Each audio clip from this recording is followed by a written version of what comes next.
doesn't come out, that's fine.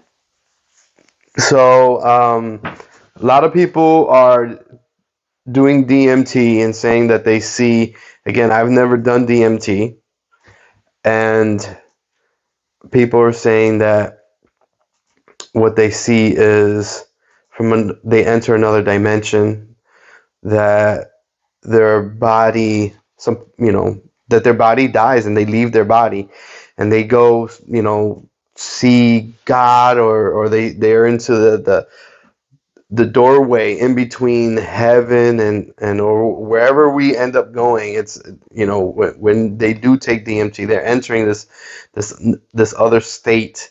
The things they see, and it's odd. I find it odd that a lot of the people are seeing the same things.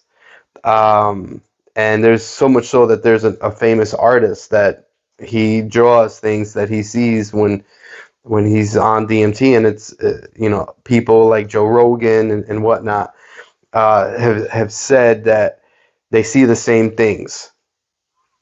So again, I have not done DMT, but I find it very interesting. I do practice, meditation, and I'm trying to get better at astral projection and just better at meditation and entering that state without DMT, but it seems like DMT may be a shortcut.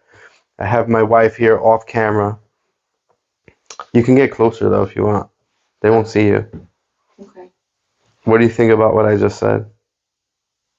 And by the way, my wife, she has astral projected and meditated and stuff in the past, but she also hasn't done DMT. Yeah, I don't believe in any stimulants or anything like that. Especially anything that has a potential for hallucinating. But how do you know it's hallucinating? The chemical that you're taking is a hallucinogen, isn't it? From what I understand, yeah, but that's what they classified it as. I don't think they really understand what it is, and it's not something where people just make or what have you. You find it in flowers. You find it in toads that secrete a poison. Yeah, exactly. So, like you do in a mushroom that you take, yes, and you have a hallucination. So it's the same concept. And I don't believe in anything like that you take, because it's going to alter your thinking, And so, as with anything else, if you go to sleep thinking about something, the potential is there for you to start dreaming about that. And then now you tag on the hallucinogen, and what do you think is going to happen? I mean, it's just going to take you to, wherever you want to go. So. See, but with shrooms, it's very physical of a feeling, of an effect. It's like this cup will look weird and will look warped, and your perception is a little off. Right. And again, with DMT, from what I have gathered from watching and speaking to people that I know personally who've done it, they say that it's not like that.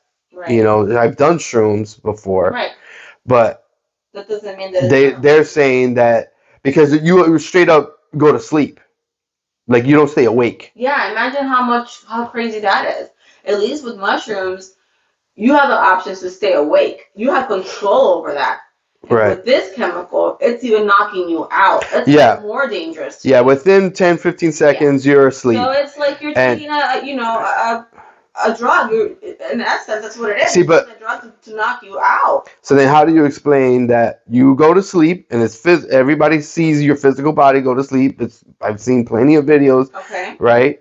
So your body's asleep, but then when you wake up, you have all these stories. It's just like a dream. It's the same thing. It's a dream, but now you're under a chemical reaction of a dream. So, like, have you had IV sedation? Have you been under anesthesia? Yes. Okay, so it's a similar concept. But I don't come out and I have any memory of it.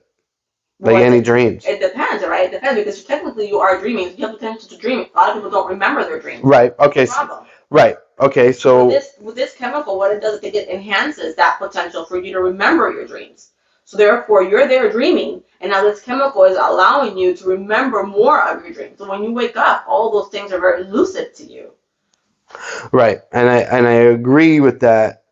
So the fact that this chemical, we'll call it a chemical for lack of a better term, um, gives you the natural or not, it's a chemical. Okay, so it gives you this ability to remember your dreams. So because of that, don't you think that it's not a bad thing? It's just giving you an ability that you didn't have before. I think it's a bad thing because it's knocking you out. You have no control over that. So anything that you take in your body that makes you fall asleep without, so involuntarily you're falling asleep, that's dangerous to me. And I don't agree with it. And I don't like that. You have no control. I like to have control of my body. You know, that makes me really uneasy to think about the potential that, that something possibly kill you. What do you know? How much can you OD on that? Yeah, because it's knocking you out. I mean, look, I don't know. I've never heard of anybody dying. Right. Well, I did hear somebody dying, actually. Yeah. They did it in their bathtub, and they fell asleep, and they drowned. Well, I don't know. But, I don't know. Well, the people that die aren't going to be around here to tell you that they could die because of that. I don't know. I don't trust any chemicals that can, alter your voluntary state. I don't agree with that. Right. I mean, it's just like taking a sleeping pill. Right. But at least that's controlled. At least that's controlled, which I don't even agree with, but it's controlled. I think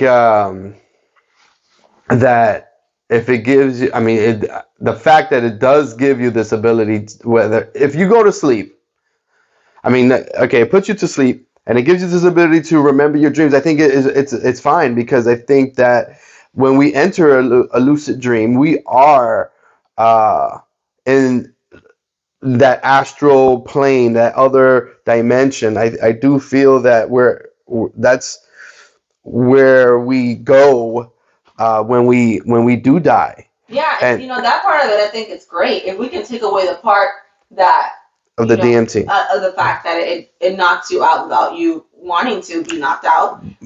But you need to be. You can't be. If we can control the how it's compounded, if we can know what's really in it, like scientifically, if we can have I don't know, chemists breaking down and say this is what it's gonna do to you exactly. These are the side effects. We don't know.